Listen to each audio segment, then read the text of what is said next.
Hello, my name is Jim Harries. I'm the chairman of the Alliance for Vulnerable Mission.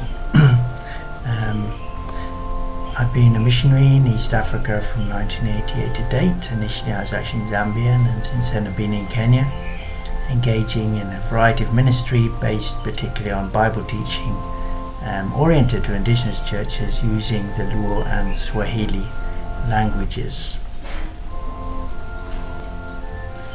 I would like to introduce this consultation, Micah Consultation, to the Alliance of Vulnerable Mission. We're a member of the Micah network. We were founded in 2007, periodically hold conferences. Now essentially what we consider to be vulnerable mission is a mission carried out by outsiders to a country or to a people using indigenous languages and indigenous resources.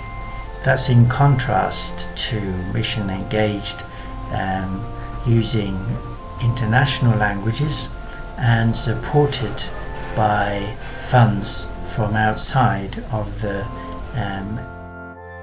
area of the people being reached. Let's begin by thinking about the concept of generosity. Now the scripture encourages us to be generous in helping others.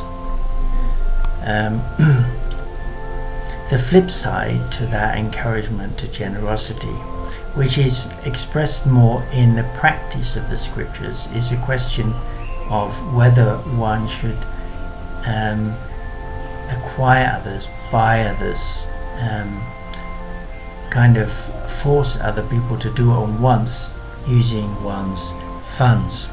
Now that's one of the reasons why we advocate that some Western missionaries should be vulnerable, because if you are the source of funds and those funds become the foundation for people's livelihood, then it becomes difficult for those local people to say no to you.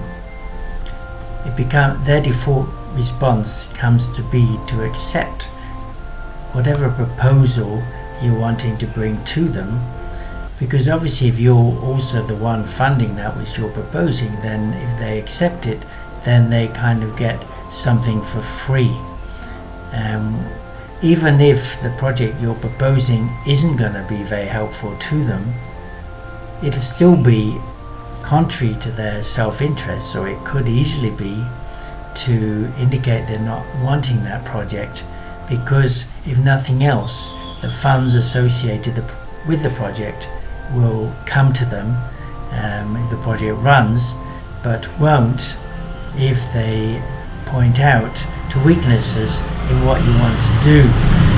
As I say, that one way of getting around this problem, at least for some Western missionaries in the majority world, is to not facilitate outside funding for that which they want to do, and then thus to allow indigenous people freely to accept or reject your initiative. Now we also say that some foreign missionaries should use indigenous languages rather than English, to which some people could respond, but English these days is a global language, and people around the world spend a lot of time, maybe years and years of their schooling, learning how to use English. So to bypass all that educational effort surely isn't helpful.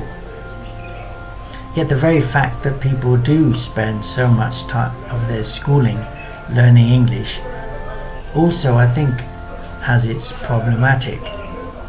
If you use a language at home, playing with your friends, helping your mother out in the fields, and then another language in formal educational context, then you learn that other language in formal ways. And especially if it doesn't connect really with your day-to-day life, you learn to use it in ways that are prescribed.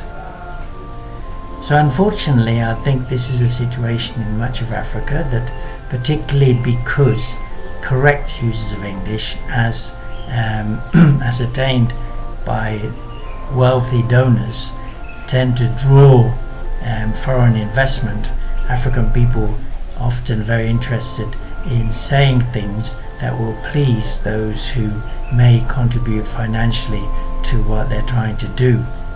That, combined with the fact that they've learned to speak English in certain ways, means that you have to be very discerning on trying to understand what they're actually saying. Let me just take one example: modern or modernity. Now, my understanding that in the past 100 or 200 years, British people came up with this term modern to describe the difference between their understanding in contemporary times compared to the understanding that they used to have. Now, what happens if the English used in Britain becomes globalized? For example, it's adopted by people in Africa. Then they come across this phrase, "I am modern," if you like. Now, they will then begin to say that about themselves, even though those African communities may have been the very contrasting thing that modern was defined in contrary to. So you see, then there are two options. Either we have to accept that African people have become modern as a result of using English, or their self-description as being modern should be seen as problematic. In my use of the Luo language of Kenya, I've come across a term called chira. Now, I find that term is essentially impossible to translate into, let's call it, native speaker English. Now, you can explain the term, but even when you explain it, because the roots of what it's referring to are largely absent amongst native English speakers, it's hard for them to make sense of it. Chira essentially is a wasting disease that gets people who fail to fulfill ancestral command. Now, I found that many people in Western Kenya orient much of their lives to avoid chira.